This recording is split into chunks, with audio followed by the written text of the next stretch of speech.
It's the end of November, and Christmas is just around the corner. And here in the most touristy city in the north of Tenerife, it's still not that cold. Temperatures have dropped compared to the summer, but during the day they can reach 24-25 degrees Celsius, like today.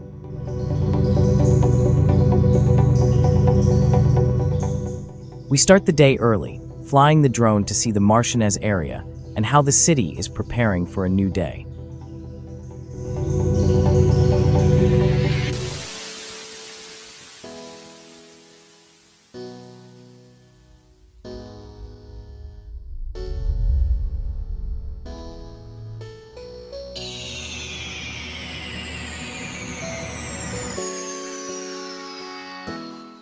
Later, around noon, we will walk through the central western part of the city until we reach Playa Jardín.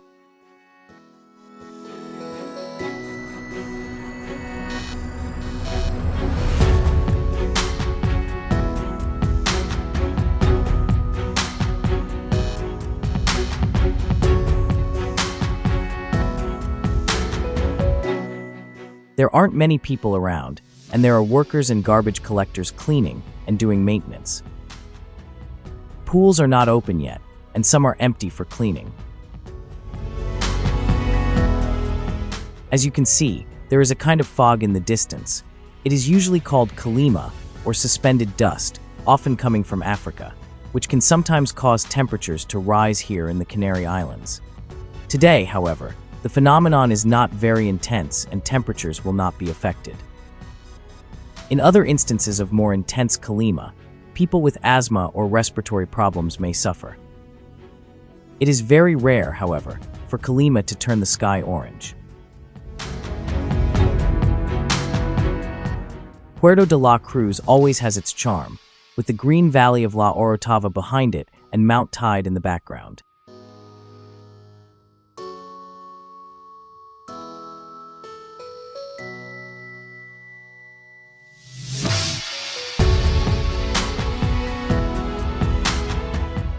From here we can see the most central and western part of the city, and down below, the small beach at the pier.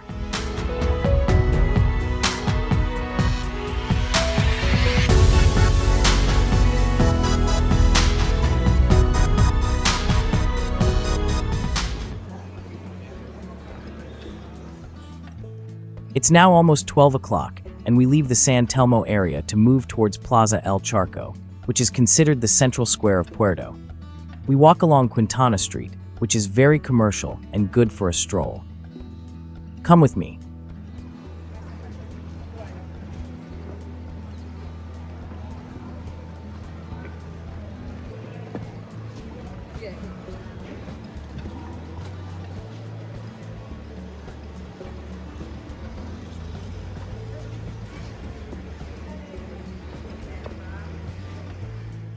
Don't forget push the like button, subscribe to the channel, and turn on notifications. These small gestures are free for you, but very useful for the channel.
The square's name comes from the fact that in the past there were pools here, connected to the sea.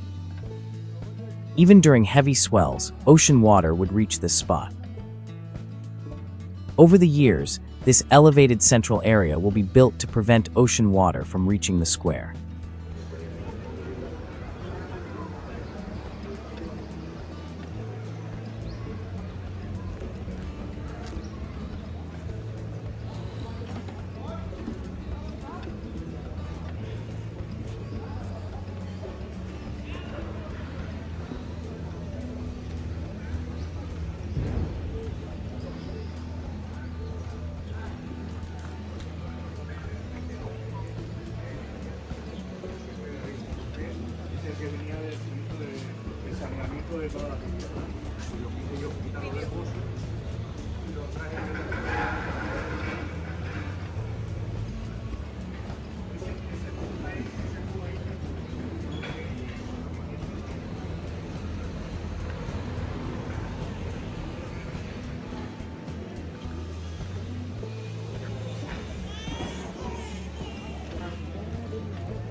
Today's route takes us through the La Ranilla neighborhood, which was historically a fishing district.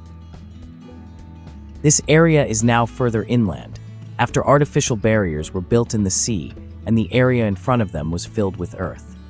This created an area that is now a large parking lot, but it has distanced this neighborhood from the ocean.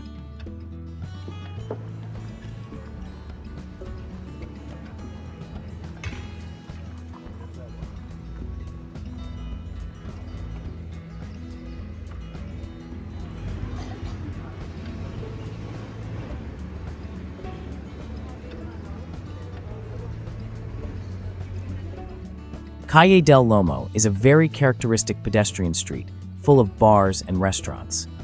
Over the years, several street art competitions have been held throughout this area, during which many murals were created, which are now one of the characteristics of this neighborhood.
We continue along Calle Miquinez, where there are many colorful houses, typical shops, murals, palm trees, and some tourists.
We now come to one of the city's most iconic monuments, the Rock. On a small promontory, which at that time was almost on the sea, a cross was built, protected by a dome with 6 columns. At the time of its construction, it was a splendid viewpoint. Today it remains famous more as a symbol of the city.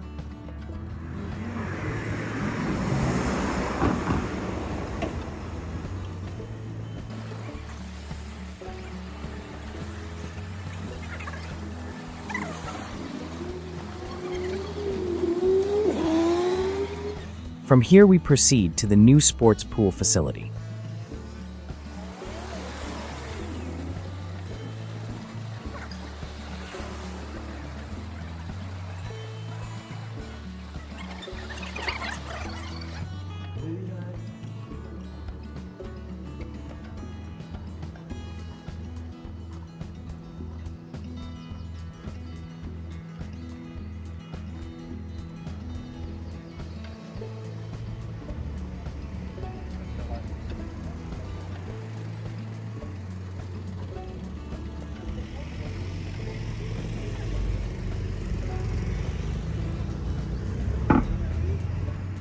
We also visit the small cemetery.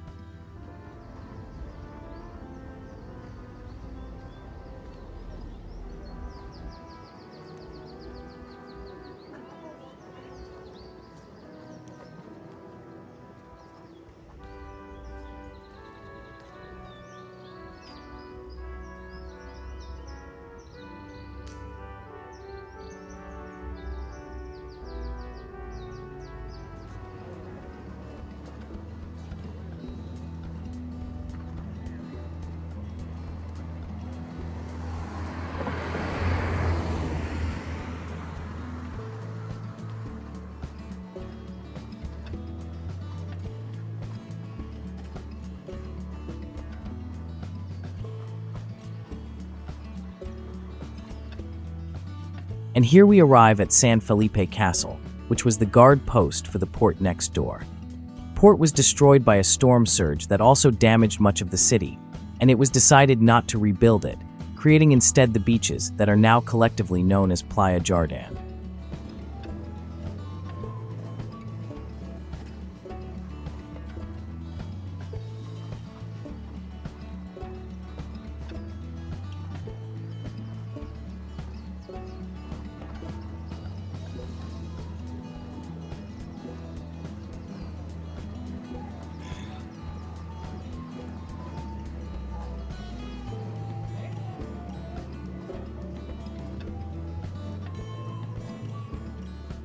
Let's also take a look at them from the drone.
This is the Punta Brava neighborhood. You will find a dedicated video here in the upper right corner.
I bid you farewell and thank you. Until next time.